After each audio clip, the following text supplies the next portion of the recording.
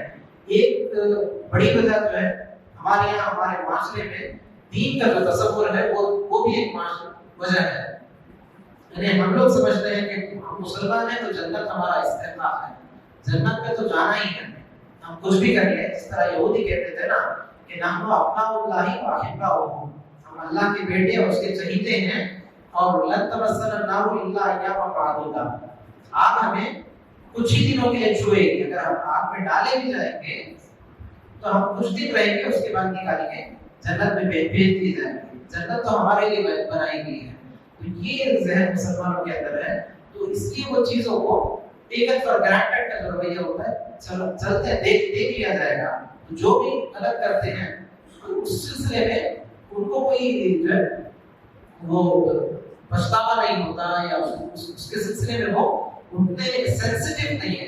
یعنی آدمی کا سینسیٹیو ہونا ہے نا, معاشرہ جو ہے کچھ چیزوں کے سلسلے میں سینسیٹیو ہوتا ہے اور کچھ چیزوں کے سلسلے میں سینسیٹیو نہیں ہوتا. ایک آدمی جو ہے بغیر ٹوپی کے امام باڑی میں نماز پڑھنے کے لیے آ جائے تو بہت سینسیٹیو لوگ ہیں, ہے نا. اور ایک آدمی جو ہے تجارت میں دھوکہ دے تو ہم اتنے سینسیٹیو نہیں ہیں. تو یہ ہماری جو سینسیٹیوٹی ہے تو وہ کہاں سے پیدا ہوتی ہے, کن بنیادوں پر پیدا ہوتی ہے, تو یہ دیکھنے کی اور جائزہ لینے کی ضرورت ہے.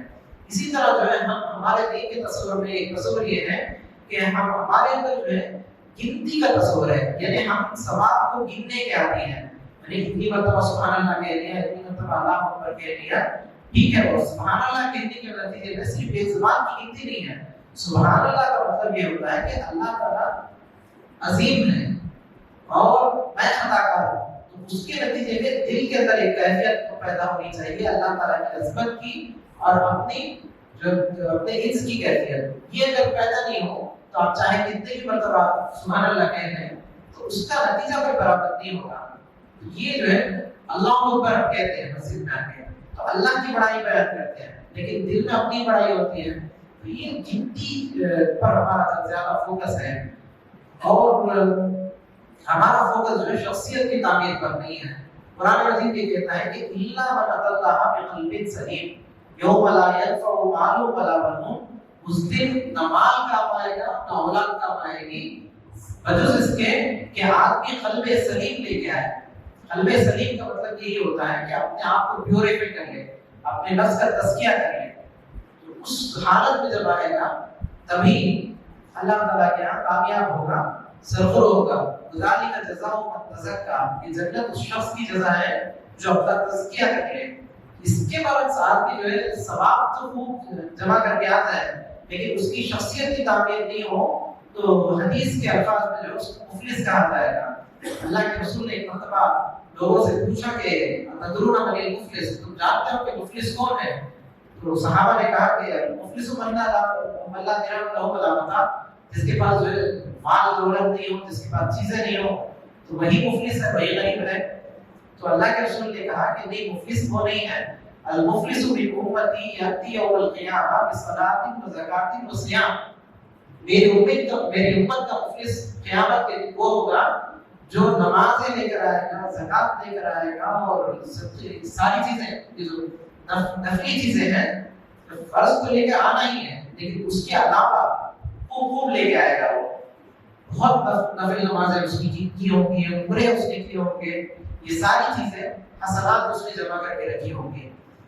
اور اس کی حالت کیا ہوگی کہ وہ یاتی قد شتم آتا, کسی شخص کو اس نے گالی دی ہوگی, کسی شخص کا مال کھایا ہوگا, وعدل مال آتا وسفک دم آتا, کسی کا خون بہایا ہوگا. یہ سارے کام اس نے کیے ہوں گے. تو اس کا کیریکٹر جو ہے اس میں شعور کی بجائے اس کی جبلت کے تابع ہو رہا ہوگا, یعنی حیوانی وجود کے مطابق تھا اور سارے غلط کام اس نے کیے, لیکن ساتھ میں جو ہے نفل نمازیں بھی ہیں, نفل روزے بھی ہیں, نفل عمرے بھی ہیں, یہ ساری چیزیں بھی ہیں. تو اس حالت میں جب وہ آئے گا تو اللہ تعالیٰ کیا کرے گا, جو لوگ مظلوم ہوں گے، جس پر اس نے ظلم کیا ہوگا، تو اس کے حسنات میں اسے اٹھائے گا اور ان لوگوں کو دے دے گا اللہ تعالیٰ۔ تو اتنی نفل نمازیں پڑھی ہیں، اس کا ثواب لے کے اس کو دے دیا، اتنے روزے رکھے نفل روزے، تو اس کا ثواب اس کو دے دیا۔ فلاں شخص آیا، اس نے کہا کہ میرے ساتھ اس نے یہ معاملہ کیا، تو اس کے نماز روزے سب ختم ہو گئے، اس کے ثواب اب بچا کیا؟ تو اس کی جو گناہ تھے، جو مظلوم ہوگا اس کے گناہ اٹھا کے اس کے سر ڈال دیا جائے گا اور وہ جو جہنم میں ڈال دیا جائے گا۔ تو یہ شخص مفلس ہوگا۔ یہ جو ہمارے اندر دین کا تصور ہے، وہ اپنی شخصیت کے تعمیر کے بجائے گنتی، ہم چیزوں کو گن کے کرنے کے عادی ہیں۔ یعنی بہت چالاک لوگ ہیں مسلمان، یہ سال بھر نماز نہیں پڑھتے، فرض نماز بھی نہیں پڑھتے، رمضان میں آ کے سنت بھی پڑھتے ہیں، نفل بھی پڑھتے ہیں، اوابین بھی پڑھتے ہیں، اشراق بھی پڑھتے ہیں، تراویح بھی پڑھتے ہیں، سب پڑھتے ہیں، اس لیے کہ رمضان میں چیزوں کا ثواب جو ہے نا، فرض کو 27 گنا بڑھا دیا جائے گا۔ یہ جو ملٹیپلیکیشن ہے، تو وہ سمجھتے ہیں کہ رمضان میں اتنا کر لیں تو باقی دنوں میں کرنے کی ضرورت نہیں ہے، حالانکہ ایسا نہیں ہے۔ یہ امت کے اندر ایک بڑی غلط فہمی ہے۔ یہ اس کی وجہ سے بھی لوگ نفس کا محاسبہ نہیں کرتے، گنتی کے بعد ہی ہے۔ پھر خوش فہمی انسان کے اندر ایک بڑی بیماری یہ ہوتی ہے کہ انسان اپنے سلسلے میں خوشگمان ہوتا ہے، خوش فہم ہوتا ہے، یعنی میں تو بہت اچھا ہوں، میرا کیریکٹر بھی اچھا ہے، میرے جذبات بھی اچھے ہیں، وہ اپنے آپ کو ایویلویٹ نہیں کرتا، انالیسس نہیں کر پاتا، اور یہ سب سے مشکل کام اس کے لیے ہوتا ہے، اپنے آپ کا جائزہ لینا۔ قرآن مجید نے کئی جگہوں پہ کہا ہے کہ ان لوگوں کے لیے ان کے اعمال کھبا دیے گئے، ان لوگوں کی نظر میں ان کے اعمال مزین کر دیے گئے۔ یعنی شیطان کیا کرتا ہے، ہمارے عمل کو، جو خراب اعمال ہوتے ہیں ان کو ڈیکوریٹ کر دیتا ہے۔ یعنی ایک چیز اپنے خراب حالت میں ہو تو ہم اس کو پسند نہیں کرتے نا، اس سے نفس ابا کرتا ہے، لیکن اسی غلط چیز کو ڈیکوریٹ کرتے ہیں تو کیا ہوتا ہے، خواہش پیدا ہو جاتی ہے ہمارے اندر۔ تو یہ جو ہے شیطان چیزوں کو مزین کر کے دکھا دیتا ہے، تو ہمارے عمل ہمیشہ ہمارے لیے اچھے لگتے ہیں، ہم ان کو ایویلویٹ نہیں کرتے، اور تعریف جو کرتا ہے اس سے خوش ہو جاتے ہیں، تنقید جو کرتا ہے اس سے ناراض ہو جاتے ہیں لوگ۔ ایک تابعی نے کہا کہ تم دوسروں کے گمان کی وجہ سے اپنے یقین سے دستبردار نہیں ہو جاؤ۔ یعنی کوئی آدمی آپ سے آگے کہے کہ آپ جو ہے بہت اچھے آدمی ہیں، آپ کا جو کیریکٹر ہے ویسا ہے ویسا ہے، تو یہ جو کہہ رہا ہے دوسرا آپ کے بارے میں ایک assumption رکھ رہا ہے۔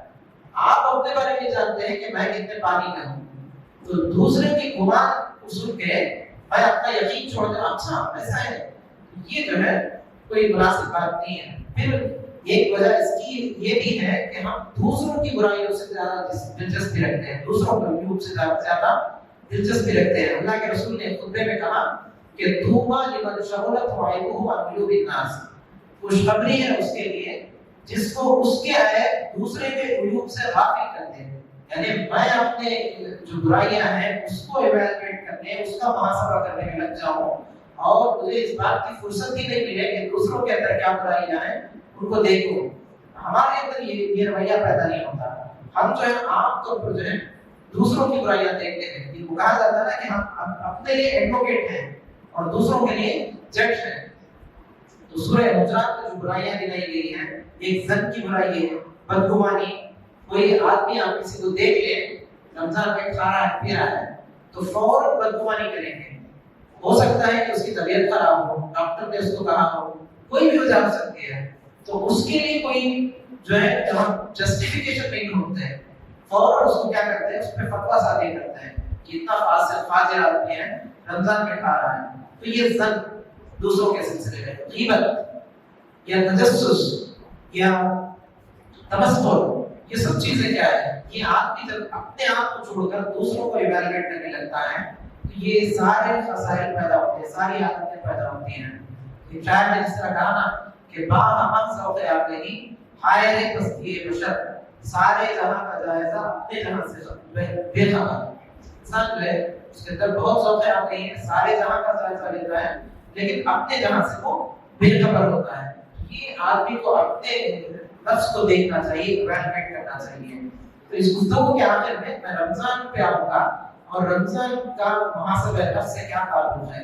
تو اس گفتگو کے آغاز میں میں نے ایک آیت پڑھی، یا ایھا الذین آمنوا اتقوا اللہ ولتنظر نفس ما قدمت لغد. آدمی کے اندر تقویٰ پیدا ہوگا تو آدمی اپنا محاسبہ کرے گا. تقویٰ کیا ہے؟ تقویٰ کا عام طور پر ترجمہ کرتے ہیں کہ اللہ سے ڈرو. تو ڈرنے کا کیا مطلب ہے؟ ڈر کے سہم کے ہم لوگ جس طرح بھوت سے ڈرتے ہیں تو وہ ڈر ہے کیا؟ ایک ڈر یہ ہے کہ ہم کوئی جو ہے کام جو ہے کر رہے ہیں اور وہ بہت زیادہ توجہ چاہتا ہے کام، تو ہم اس کو بہت توجہ دے کے، بہت کوشش ہو کے، بہت الرٹ ہو کے کرتے ہیں نا. یعنی کوئی ایک جو ہے کچھ لکھنا ہے یا کہیں چلنا ہے، کہیں گاڑی چلانی ہے تو بہت راستہ تنگ ہے تو کیا کرتے ہیں؟ بہت الرٹ ہو کے جاتے ہیں. یا ایک جو اثر میں کہا گیا، حضرت عمر اور ایک دوسرے صحابی سے گفتگو میں انہوں نے کہا کہ کانٹے دار راستے ہیں تو کیسے جائیں گے؟ دامن کو سنبھال کے جائیں گے کہ کہیں کانٹے میں اٹک نہیں جائیں. تو بہت الرٹ ہو کے جانا، بہت کوشش رہنا. تو زندگی میں بہت چوکنا رہنا کہ کہیں میں غلط راستے پہ نہیں چلے جاؤں، کہیں میری جبلت مجھ پر غالب نہیں ہو جائے، کہیں میرا شعور یہ مغلوب نہیں ہو جائے. یہ اصل میں تقویٰ ہے. تو رمضان کے سلسلے میں روزوں کے بارے میں کہا گیا کہ لعلکم تتقون. روزے کی فرضیت کا جو مقصد ہے وہ یہ ہے کہ تقویٰ پیدا کرنا. اور تقویٰ یعنی جو الرٹنس ہے، جو آدمی کوشش رہے گا اپنی زندگی کے سلسلے میں، تب جو ہے اپنا محاسبہ بھی کر سکے گا، اپنا جائزہ بھی لے سکے گا. تو یہی تعلق دراصل رمضان اور محاسبے میں. روزے میں کیا کیا جاتا ہے؟ آپ دیکھتے ہیں کہ جبلت کو کمزور کر دیا جاتا ہے. آدمی کا جو حیوانی وجود ہے وہ کھانا پینا چاہتا ہے لیکن اس کو بند کر دیا جاتا ہے. صبح میں جو ہے سحری کا وقت ختم ہو گیا تو اس کے بعد سے تم نہیں کھا سکتے. یہ تمہاری جبلی تقاضے جو ہیں، تمہارے حیوانی تقاضے ہیں، تو ان کو روک دیا گیا اور تمہارا جو شعور ہے اس کو مضبوط کیا گیا. یہ نہیں کھانا ہے، اللہ تعالیٰ نے منع کیا تو اس لیے نہیں کھا رہا ہے. تو یہ جو ٹریننگ دی جاتی ہے شعور کو مضبوط کرنے کی اور جبلت کو کمزور کرنے کی، نفس لوامہ کو یہاں مضبوط کر دیا جاتا ہے اور نفس امارہ کو یہاں پہ کمزور کر دیا جاتا ہے. تو یہ رمضان کا ایک حاصل ہے. محاسبہ نفس اسی سے پیدا ہوتا ہے. یہی اصل میں مجاہدہ نفس ہے. اسی لیے اللہ کے رسول نے یہ کہا کہ بعض لوگ کیا ہوتا ہے نا کہ عادت ہو جاتی ہے چیزوں کو جب روٹینائز کر دیتے ہیں تو ہم اس کے وہ جو ہے اس کا فائدہ کم ہو جاتا ہے. ہمارے یہاں نہیں کوئی ایکسرسائز آدمی جو ہے روزانہ کرنے لگے تو شروع میں تو کچھ فائدہ ہوتا ہے، بعد میں جب عادی ہو جاتا ہے تو اس کا فائدہ کم ہوتا ہے. یہ جو روٹینائز روزے کی عادت ہمارے اندر پیدا ہو گئی تو اس میں جو ہے ہمارے غیر شعوری طور پر ہم بھوکے رہتے ہیں. میں نے صبح میں ظاہری کر لیا بھوکے ہیں اور افطار کے وقت غیر شعوری طور پر. تو یہاں شعوری طور پر تمہیں بھوکا رہنا ہے. اسی لیے اللہ کے رسول نے کہا کہ جو آدمی روزہ رکھے مطلب یہ تھا قول الزور ولا بھی، روزہ رکھے اور جھوٹ بولنا، جھوٹ پہ عمل کرنا نہیں چھوڑے تو اس کے روزے کا کوئی فائدہ نہیں ہے. اسی طرح نے کہا کہ روزے کی حالت میں کوئی تمہیں گالی دے، گالا گلوچ کرے تو تم کہو کہ فلیقل انی صائم. تو شعور وہاں پہ آپریٹ کرتا ہے. گالی کے نتیجے میں اس کا ریئیکشن کیا ہے؟ جبلی ریئیکشن، جو حیوانی ریئیکشن ہے. گالی کے نتیجے میں گالی، مار پیٹ، یہ ہے نا. لیکن شعور یہ کہتا ہے کہ اس کو اوائڈ کرو. تو یہاں اللہ کے رسول کہتے ہیں کہ شعور کو تم مضبوط کرو. تو یہ روزہ ہمیں محاسبہ نفس کی یا نفس کو جو ہے اس کے وہ جو حصہ ہے جس کا تعلق طبیعت سے یا جبلت سے ہے اس کو کمزور کر کے اور شعور کو مضبوط کرنے کی عادت ہمارے اندر پیدا کرتا ہے. لیکن ہمارے یہاں جو ہے اس کو بالکل برعکس بنا دیا گیا ہے. یعنی روزہ اس ڈائریکشن میں جاتا ہے لیکن اس کی امت نے کیا کیا؟ اس کو الٹ کے اس ڈائریکشن میں کر لیا. یعنی روزے کا مطلب مقصد یہ ہے کہ آدمی کی جبلت کو کمزور کرے اور شعور کو مضبوط کرے. لیکن ہم نے جو ہے بالٹی میں سوراخ ڈال دی، بکٹ میں سوراخ کو تو پانی کتنا ہی بھریا لیک ہوتا رہتا نا. تو ہمارے روزے کے اندر سوراخ کیا ہے؟ ہمارا افطار ہے. افطار سیدھا سادہ بھی کر سکتے ہیں لیکن افطار میں ہمیں کیا چاہیے؟ مرغن غذائیں چاہیے، ہے نا، بریانی چاہیے. ہم جو ہے انوویشن چاہتے ہیں. مارکیٹ میں کہیں بھی مسلم کا جو پاپولیشن ہو تو وہاں مارکیٹ میں آپ چلے جائیے، سادہ دنوں کے بالمقابل رمضان میں ایک دوسری رمضان کے رونق بولتے ہیں نا، تو اتنی غذائیں ہوتی ہے دسترخوان پر یا دکانوں پہ، سب لا کے ہم رکھتے ہیں. صبح سے بھوکے ہیں، ہم نے اپنی جبلت کو کمزور کیا، شعور کو مضبوط کیا اور جیسے کھانے پہ ٹوٹ پڑتے ہیں لذت و چٹکاؤں کا شوق، تو یہ سارا جو فائدہ ہے الٹا جو ہے نقصان میں بدل جاتا ہے. یعنی شیر کو آپ صبح سے شام تک بھوکے رکھیں، اس کے بعد آپ کیا کریں، آپ کھلا چھوڑ دیں تو کیا کرے گا. تو ویسی حالت ہمارے روزوں کی ہوتی ہے، اس کا فائدہ جو ہے نل اینڈ وائڈ ہو جاتا ہے.